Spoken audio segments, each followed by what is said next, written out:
नेपाल कैसे बांग्लादेश के स्क्रिप्ट को लाइन बाय लाइन फॉलो कर रहा है। जी हां, आपने सही सुना दोस्तों।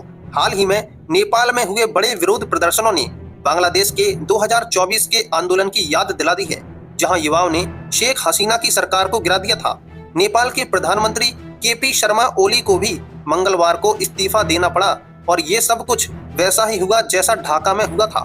दोस्तों, आज की इस वीडियो में हम 5 पॉइंट्स पर डिटेल्स में चर्चा करेंगे जो इन दोनों आंदोलनों की समानताओं को हाईलाइट करते हैं। ये पॉइंट्स नेपाल के जेन जेड प्रोटेस्टर्स द्वारा सोशल मीडिया बैन के खिलाफ शुरू हुए आंदोलन और बांग्लादेश के कोटा प्रोटेस्ट के बीच की अनोखी समानताओं को दिखाते हैं। दोस्तों, याद रखिए, यहाँ पर जेन जेड प्रोटेस्टर्स का मतलब है जनरेशन जेड प्रोटेस्टर्स। तो चलिए शुरू करते हैं। अगर आपको ये वीडियो पसंद आए तो इस वीडियो को लाइक व शेयर जरूर करिए और कमेंट बॉक्स में अपनी राय जरूर बताइए। पॉइंट नंबर 1, युवा और छात्रों ने दोनों देशों में प्रोटेस्ट लीड किए।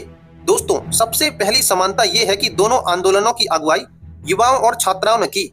नेपाल में सोमवार को काठमांडू में शुरू हुए ये बड़े प्रोटेस्ट बहुत तेजी से पोखरा, विराटनगर और भरतपुर जैसे छोटे शहरों तक फैल गए। ये प्रोटेस्ट मुख्य रूप से जेन जेड, जो 1997 से 2012 के बीच पैदा हुए इस प्रकार के युवाओं और छात्रों द्वारा लीड किए गए। नेपाल की 3 करोड़ आबादी में 20.8% जेन जेड हैं और यहाँ 90% इंटरनेट पेनिट्रेशन है, जिसकी वजह से ये युवा सरकार के 26 सोशल मीडिया प्लेटफॉर्म्स पर लगाए गए बैन के खिलाफ तुरंत मोबिलाइज हो गए। हजारों युवा प्रोटेस्टर्स जो अभी स्कूल कॉलेज यूनिफॉर्म में ही थे, सड़कों पर उतर आए। उनके बैनर्स थे जैसे यूथ्स अगेंस्ट करप्शन, जो एनजीओ हमी नेपाल द्वारा ऑर्गेनाइज किए गए थे। इस एनजीओ के लीडर हैं 36 साल के एक्टिविस्ट सुदन गुरंग। नेपाल के जेन जेड ने नेपो किड्स यानी एलिट फैमिली के बच्चों को टारगेट किया, जो सोशल मीडिया पर अपनी लग्जरी लाइफ दिखाते थे। ये सब कुछ बांग्लादेश के जुलाई-अगस्त 2024 के आंदोलन जैसा ही था, जहां ढाका के यूनिवर्सिटी स्टूडेंट्स ने सिविल सर्विसेज में 30% कोटा के खिलाफ प्रोटेस्ट शुरू किया था। ये कोटा 1971 की वॉर वेटरन्स के बच्चों के लिए था, जो हसीना की आवामी लीग के समर्थकों को फायदा पहुंचा रहा था और नेपोटिज्म की बू आ रही थी। बाद में ये प्रोटेस्ट इस्लामिक फंडामेंटलिस्ट्स द्वारा हाईजैक हो गए, लेकिन शुरुआत छात्रों की थी। दोनों मामलों में सोशल मीडिया की भूमिका अहम थी। बांग्लादेश में फेसबुक और व्हाट्सएप से ग्रीवांसेस किया गया, जबकि नेपाल में टिकटॉक, जो बैन से बच गया था, वीपीएन और वाइबर का इस्तेमाल करके नेपो बेबीज और नेपो किड्स जैसे ट्रेंड्स चलाए गए। ये युवा शक्ति दोनों देशों में सरकार के खिलाफ आवाज बनी। पॉइंट नंबर 2, छोटा ट्रिगर कैसे बड़ा आउटकम ले आया। दूसरा पॉइंट है कि दोनों देशों में एक छोटी सी पॉलिसी डिसीजन ने गहरे असंतोष को भड़का दिया। नेपाल में सोशल मीडिया बैन एक मामूली ट्रिगर था, लेकिन ये महीनों से चल रही भ्रष्टाचार और नेपोटिज्म की आग को भड़का दिया।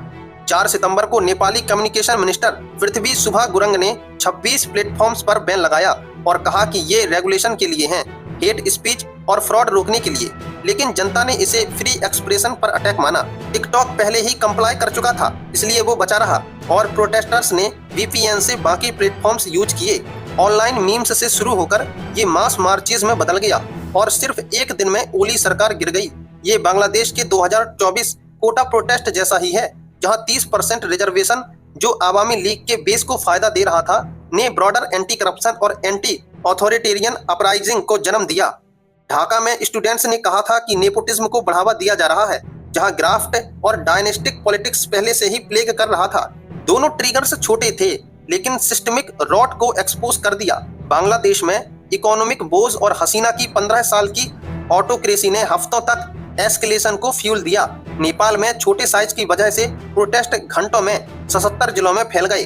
बैन ने बिजनेस और रेमिटेंस, यानी जो विदेश से आने वाली कमाई पर डिपेंडेंट फैमिलीज के लिए जरूरी है, को डिस्टर्ब किया और कैबिनेट को लेट नाइट इमरजेंसी में बैन रिवर्स करना पड़ा। रिजल्ट, दोनों में रिजीम चेंज। बांग्लादेश में हसीना सरकार गिरी और नेपाल में होम, एग्रीकल्चर, हेल्थ मिनिस्टर और पीएम ओली ने इस्तीफा दिया। पॉइंट नंबर 3, प्रोटेस्टर्स की हत्या ने आग को और भड़काया। दोस्तों, तीसरा पॉइंट है प्रोटेस्टर्स की हत्याएं, जो आंदोलन को और तेज कर देती हैं। बांग्लादेश में हफ्तों चले आंदोलन में स्कोर्स ऑफ डेथ्स हुए। नवंबर में चेयर टेकर गवर्नमेंट के हेड मोहम्मद यूनिस ने रॉयटर्स को बताया कि 1500 लोग मारे गए। इससे पहले ऑफिशियल टोल 1000 था। युवाओं की पुलिस फायरिंग में मौत ने एजिटेशन को इंटेंसिफाई किया और सिक्योरिटी पर्सनल पर काउंटर अटैक्स शुरू हो गए। नेपाल में जहां सरकार सिर्फ दिनों में गिर गई, सोमवार को 20 लोग मारे गए, ज्यादातर स्टूडेंट्स और युवा प्रोटेस्टर्स थे। इन मौतों ने डे 2 के प्रोटेस्ट को और फ्यूल दिया। दोनों देशों में युवाओं की मौत ने जनता के गुस्से को चरम पर पहुंचा दिया और ये दिखाता है कि जब सरकार हिंसा का सहारा लेती है तो आंदोलन और मजबूत हो जाता है। पॉइंट नंबर 4, मिनिस्टर्स और गवर्नमेंट बिल्डिंग्स पर अटैक। चौथा पॉइंट है कि दोनों आंदोलनों में प्रोटेस्टर्स ने मिनिस्टर्स के घरों और गवर्नमेंट बिल्डिंग्स को टारगेट किया। पावर के सिंबल्स को तोड़ने के लिए बांग्लादेश में 2024 कोटा प्रोटेस्ट में मॉब्स ने शेख हसीना को रेजिडेंस गढ़ भवन लूटा और जला दिया। साथ ही पार्लियामेंट और पुलिस स्टेशन पर भी अटैक किया, जो उनकी बेदखली का कारण बना। नेपाल के जैन जेड अपराइजिंग में प्रोटेस्टर्स ने पीएम केपी शर्मा ओली के घर में आग लगा दी, जिससे उन्हें हेलीकॉप्टर से एविक्यूट करना पड़ा, ठीक हसीना जैसा। बांग्लादेश में जहां अनिसुल हकवे और अमीर हुसैन आमू जैसे मिनिस्टर्स के घर जले और अवामी लीग लीडर्स को छिपना पड़ा, वैसे ही नेपाल में फॉर्मर होम मिनिस्टर्स रमेश लेखक, जिन्होंने कल इस्तीफा दिया, पर अटैक हुआ। प्रोटेस्टर्स ने सीपीएन यानी माओइस्ट सेंटर और फॉर्मर पीएम पुष्पकमल दहाल के खुमलटार रेजिडेंस पर स्टोन्स फेंके। दूसरे मिनिस्टर्स के घर भी वेंडलाइज्ड हुए। नेपाल में डिप्टी पीएम और फाइनेंस मिनिस्टर विष्णु पौडेल को मंगलवार को प्रोटेस्टर्स ने पीटा। दोनों मूवमेंट्स ने पार्लियामेंट्स को ब्रेक किया, गवर्नमेंट ऑफिसेस को आग लगाई और आर्सन से गवर्नेंस को डिसरप्ट किया। ये सिस्टमिक करप्शन और ऑथोरिटेरियनिज्म के खिलाफ डायरेक्ट अटैक थे। पॉइंट नंबर 5, पीएम की बेदखली और आर्मी का ओवरटेक। पांचवा और आखिरी पॉइंट है पीएम की बेदखली और आर्मी का कंट्रोल लेना। काठमांडू में ढाका रिडक्ट चल रहा था और आखिरकार पीएम ओली को Nepal army chief general Ashok Raj Sigdel की सलाह पर मंगलवार को इस्तीफा देना पड़ा। ओली ने पहले जनरल सिंहदेल से बात की, मिलिट्री असिस्टेंस मांगी ताकि सिचुएशन कंट्रोल हो और उनका पीएम रेजिडेंस से सेफ एग्जिट हो। जनरल सिंहदेल ने कहा कि मिलिट्री सिर्फ तब स्टेबलाइज कर सकती है अगर ओली पावर छोड़ दें। ये बिल्कुल ढाका जैसा था, जहां बांग्लादेश आर्मी चीफ जनरल बकीर उज जमान ने 5 अगस्त को हसीना को इस्तीफा देने और बांग्लादेश छोड़ने को कहा। एक दिन पहले आर्मी ने स्टेटमेंट जारी किया कि वो लोगों के साथ खड़ी है।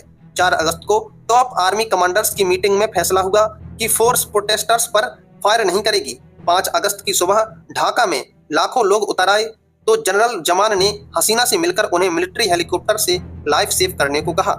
तो दोस्तों, प्रोटेस्ट्स की शुरुआत से लेकर स्प्रेड और एंडिंग तक दोनों देशों में अनेकों समानताएं हैं और ये दोनों भारत के इमीडिएट नेबरहुड में हैं, जो स्ट्रेटेजिकली सिग्निफिकेंट है। ये पॉपुलिस्ट प्रोटेस्ट्स से रिजीम चेंजेस को और इम्पोर्टेंट बनाता है। तो दोस्तों, ये थी 5 पॉइंट्स की डिटेल्ड एक्सप्लेनेशन। क्या आपको लगता है कि ये ट्रेंड भारत में भी आ सकता है? कमेंट्स में बताएं और अगर वीडियो अच्छी लगी हो तो वीडियो को लाइक व शेयर जरूर करें। नमस्कार, जय हिंद।